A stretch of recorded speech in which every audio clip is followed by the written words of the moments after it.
Hello everyone, I am Leandro and I'm going to present our work named Peridynamic Simulations Evaluation of Concrete Beams using Alternative Global Acoustic Emission Parameters. This presentation is divided as follows. Initially, a brief introduction is present. After that, the theoretical background about acoustic emission monitoring and the peridynamics are detailed. Next, methodology, results, and the discussion are shown. Finally, the conclusions of the work are present. Well, damage process in materials classified as quasi-brittle, such as rocks, concrete, rigid foams, and semi-reinforced composites, for example, has been a major concern of the academic community. One way to assess the damage to structures of these materials is through the acoustic emission technique, where sensors located on the surface capture internal changes in the material, such as the appearance of cracks, dislocations, chemical reactions, among others. In the figure on the right, we have the application of the technique in historical Italian structures. Also here, we see the common devices applying the monitoring, like the piezoelectric sensor, for example. More details about this analysis can be found in the reference by Carpenteri. But the interpretation of the acoustic emission test is not trivial. Some numerical methods can be applied in the simulation of these tests and can complement the experimental data information. So, peridynamics is one of the methods that has been shown great applicability in solving engineer problems in general, and we will apply it here to investigate the acoustic emission technique in quasi-brittle materials. The numerical simulation allows us to understand some aspect of damage evolution in the specimen regions close to the formation of the critical cracks that lead to the collapse. In the figure on the right, it shows a comparison between experimental and peridynamic results in a specimen of expanded polystyrene on a tensile test. We can observe the damage initiation and after the rupture, the similarity of the fracture patterns registered by the peridynamic simulations. So, in short, the present study focuses on verify if the peridynamics is able to simulate the acoustic emission test and apply parameters to identify a critical stage using the acoustic emission signals obtained in the simulations. Talking now about acoustic emission monitoring, the acoustic emission technique can be applied to identify defects and damaging structures. Considering the fracture propagation as a critical phenomenon, some parameters have been proposed for crack propagation monitoring and damage assessment in structural elements under service conditions. This work used two parameters, the B-value and the variance of the natural time, named as kappa 1. The B-value is a parameter commonly used in the acoustic emission monitoring. It's a measure of the statistical distribution of the amplitudes of the events, the number of them, that can be related in a power law relation. The figures below illustrate the step to calculate the B-value. First, for a time interval, the amplitudes of the events are selected, the red points in the figure. After that, a distribution counting the number of the events are made. And finally, plotting the values of this distribution in a log-log scale, the B-value is found using a linear regression. In general, when the structure is reaching to the collapse, higher amplitudes are registered, and the inclination of this relation decreasing throughout the monitoring time. Another parameter using in our work is the natural time. It's a recently tool developed by Varotzes to identify when a complex system enters in a critical stage. In natural time, the conventional time between events are ignored, while both the order key and the energy Q are preserved. The variable key is known as the natural time.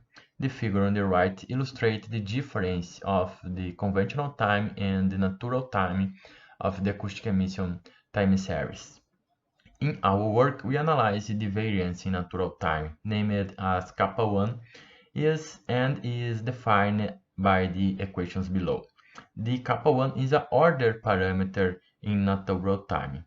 This value is updated each time a new event key appears in the time series. So when kappa 1 is close to the value of 0.07, we can say the structure enters in a critical stage. Now let's talk about peridynamics. Peridynamics is a non-local theory of continuum media able to eliminate the mathematical inconsistencies present in the classical continuum media theory by substituting the spatial derivatives by forced integrals in the material points in the spatial domain. The figure shows the representation of a solid body using peridynamics, where the discretization is made using material points that interact with each other within a region named horizon, a material property.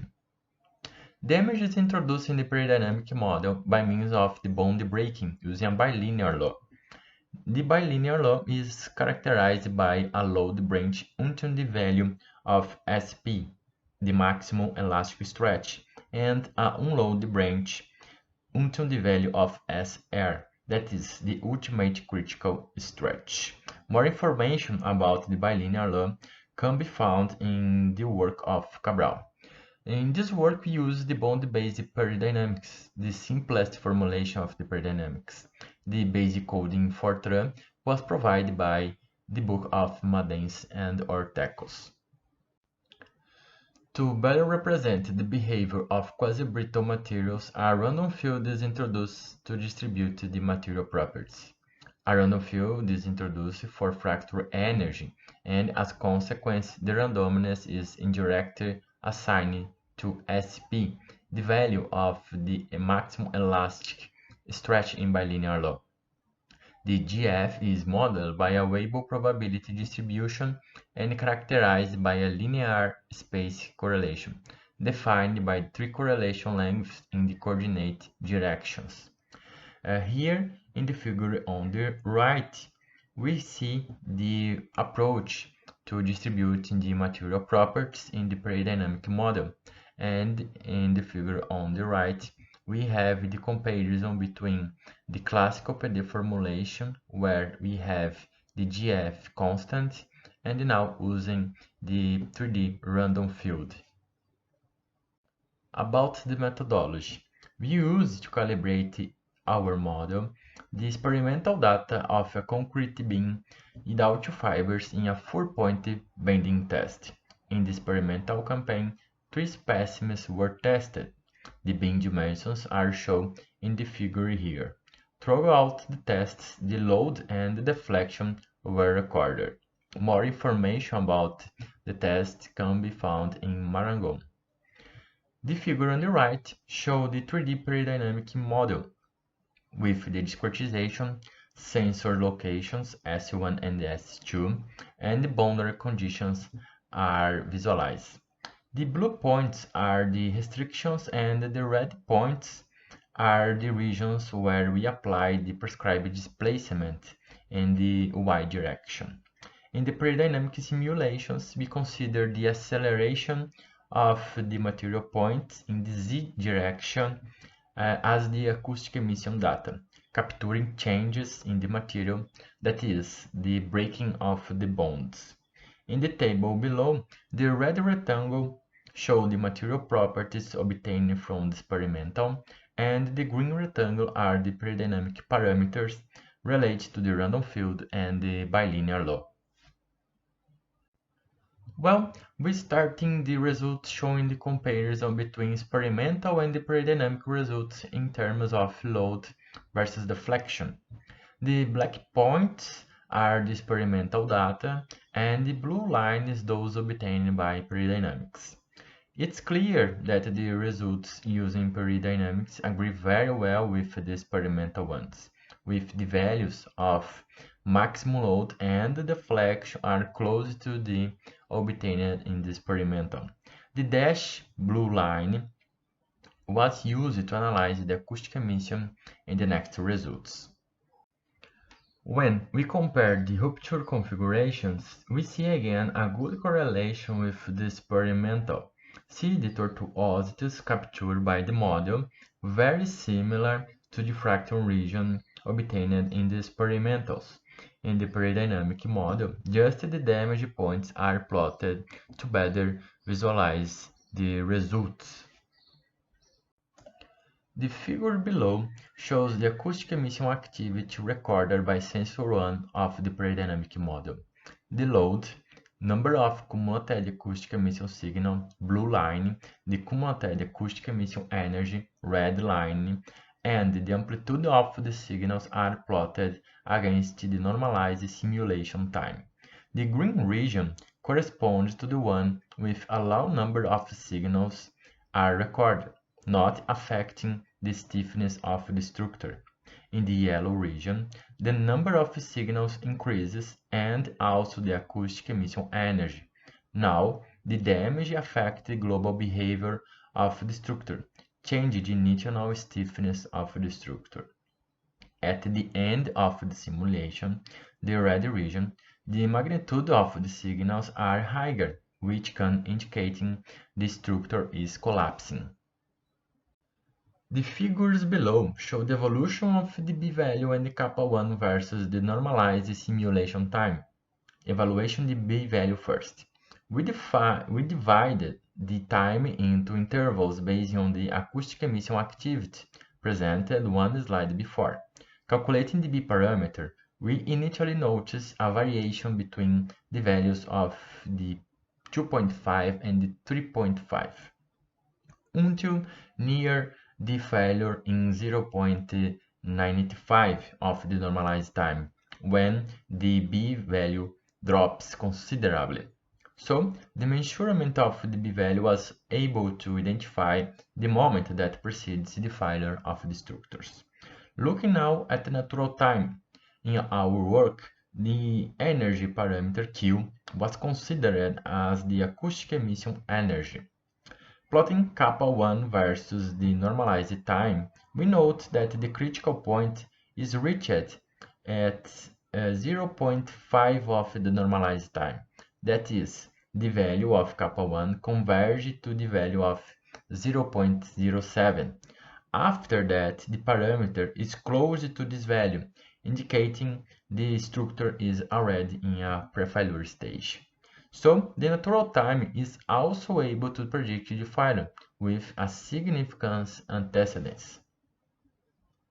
About the conclusions of our work, we can say, in the present work, we evaluate the application of peridynamic theory in the simulation of the acoustic emission test on a beam in a 4-point bending test. Using a bilinear law, we are able to represent the mechanical behavior of the concrete material used to calibrate the model comparing the experimental load versus deflection curves. Some parameters of the acoustic emission were calculated to diagnose the evaluation of the damage in the material. In our case, the b-value and kappa 1, the variance of natural time. Both were able to successfully indicate in the advance the imminence of the collapse of the structure. The results show that peridynamics theory is a powerful tool and can be used to help in the planning and interpretation of the experimental results from the monitoring of the structures. Thank you. For any questions, contact me by email. Bye.